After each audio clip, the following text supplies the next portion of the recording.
U subotu, dan posvećen svim svetima, 11. marta po novom, a 26. februara po starom kalendaru, Pravoslavna crkva slavi svetog Porfirija, episkopa Gaskog.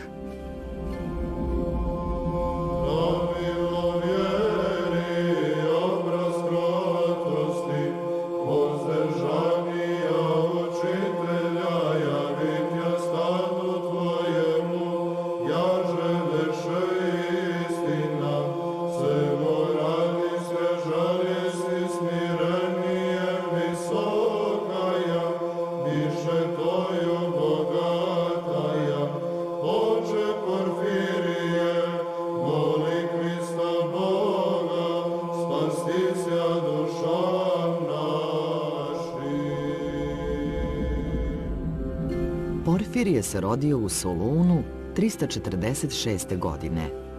Sa 25 godina napustio je roditeljski dom.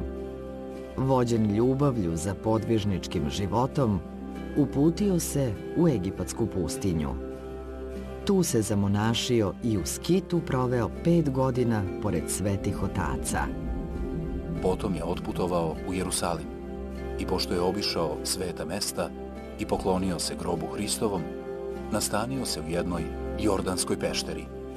Posle 5 godina usamljeničkog podvižništva, bolest nogu mu je potpuno otežala, pa je onemogućila hodanje. Bolestan sveti Porfirije, uz pomoć nekog dobrog čoveka, dođe ponovo u Jerusalim. Tu je, iako teško oboleo, posećivao sveta mesta i svakoga dana odlazio u crkvu Vaskrsenja Hristovog. Neki mladi Božji ugodnik Marko, videvši veliki trud svetog Porfirija, počne mu pomagati i služiti. Taj isti Marko napisao je kasnije žitije svetog Porfirija, sačuvavši tako svedočanstva o ovom svetitelju. Tako je sačuvano i svedočanstvo o čudesnom isceljenju svetiteljevom, koje se dogodilo jedne noći u crkvi na Bdeniju. Posle nekog vremena, 392. godine, patrijarh Jerusalimski proizveo je blaženog Porfirija za prezvitera. Bilo mu je povereno da čuva deo časnog krsta Hristovog, dok je drugi deo sveta carica Jelena ponela u Carigrad. Time se ispunilo svetiteljevo viđenje, u kojemu je Gospod dao svoj krst na čuvanje.